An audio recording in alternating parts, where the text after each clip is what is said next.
Hello everyone. Today we will discuss about dense connective tissue or fibrous tissue. As the name indicates, this connective tissue is rich in fibers. That is why we called it as fibrous tissue.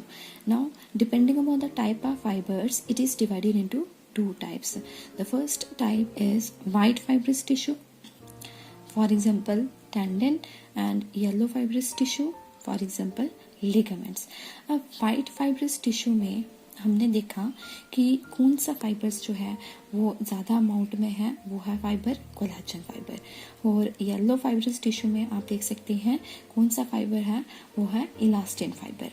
और यहाँ पे आप देख सकते हैं वह white fibrous tissue में हमने एग्जांपल ली है किसकी, टेंडन की. टेंडन क्या स्ट्रक्चर है? टेंडन वो स्ट्रक्चर होती हैं जो बोन को किसी मसल के साथ क्या कर रहे हैं, अटैच कर रहे हैं. और इस फाइबर में कोलाजन जो है फाइबर वो ज़्यादा होता है इस टिश्यू में. और collagen fiber as you know ये प्रोवाइड करता है टेंसाइल स्ट्रेंथ प्रोवाइड करता है. और येलो फाइब्रस टिश्यू जो है इसमें जो फाइबर है वो है elastin fibre. Elastin fibre it means ये क्या प्रोवाइड करेगा, इलास्टिसिटी प्रोवाइड करेगा. और इसमें एग्जांपल आती है लिगामेंट की. And what is ligament? Ligament वो स्ट्रक्चर है जो एक बोन को दूसरी बोन के साथ क्या कर रहा है, अटैच कर रहा है. और ये स्ट्रक्चर जो है वो इलास्टिक स्ट्रक्चर होता है और ये फ्लेक्सिबिलिटी प्रोवाइड करता है.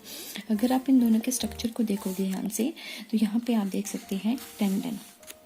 टेंडन में अगर आप देख रहे हैं ये जो आपको बंडल्स में स्ट्रक्चर दिखाई दे रहा है ये क्या है, कोलेजन फाइबर है. आपने पिछले टॉपिक में भी पढ़ा था कि कोलेजन फाइबर्स जो होते हैं वो हमेशा बंडल में पाए जाते हैं और जो इलास्टिन फाइबर होते हैं ये ब्रांचेस में होते हैं. ठीक है, तो यहाँ पे ये कोलेजन फाइबर ये रहा बंडल्स में. और बीच में जो आप ब्रांच स्ट्रक्चर आप ये दो देख रहे हैं ये कौन सा है, इलास्टिन फाइबर, जो वेरी लेस अमाउंट में यहाँ पे पाया जाता है. और यहाँ पे जो थर्ड टाइप के सेल्स हैं वो है फाइब्रोब्लास्ट.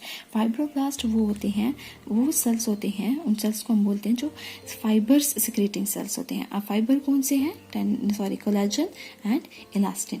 ये रहा स्ट्रक्चर किसका, टेंडन का. अब यहाँ पे आप आगे देख सकते हैं लिगामेंट.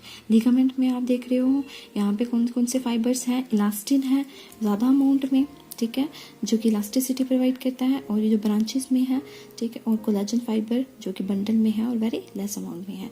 तीसरे जो आगे आपके वो आगे फाइब्रोब्लास्ट. फाइब्रोब्लास्ट कौन से आगे, जो फाइबर सिक्रेटिंग सेल्स होते हैं. अब एक डिफरेंस जो है वो आप दोनों को इन टेंडन्स और लिगामेंट्स के बीच में पता चल गया कि टेंडन्स जो होते हैं ये मसल्स को बोन्स के साथ कनेक्ट करते हैं और जो लिगामेंट होता है ये बोन को बोन के साथ कनेक्ट करता है. अब इट मीन्स जो टेंडन्स और लिगामेंट्स हैं together they are known as fibrous connective tissue. And the reason is they have more fibers in them and we have classified further on the basis of what kind of fibers they have. If they have elastin fibers then it comes into the category of ligaments. If they have more collagen fibers then it comes under the category of tendon. Now collagen जो है वो एक tough tissue है और कि ये non elastic होता है, वेरस जो लिगामेंट है ये इलास्टिक इन नेचर होते हैं. और लिगामेंट्स जो हैं वो ज्वाइन करते हैं बोन को बोन के साथ, टेंडन्स जो है वो ज्वाइन करते हैं मसल को बोन के साथ. और ये हमारा जो फाइब्रस टिश्यू है ये कंप्लीट हो गया है. और नेक्स्ट जो हम टिश्यू स्टार्ट करेंगे वो होगा vascular tissue. Thank you students.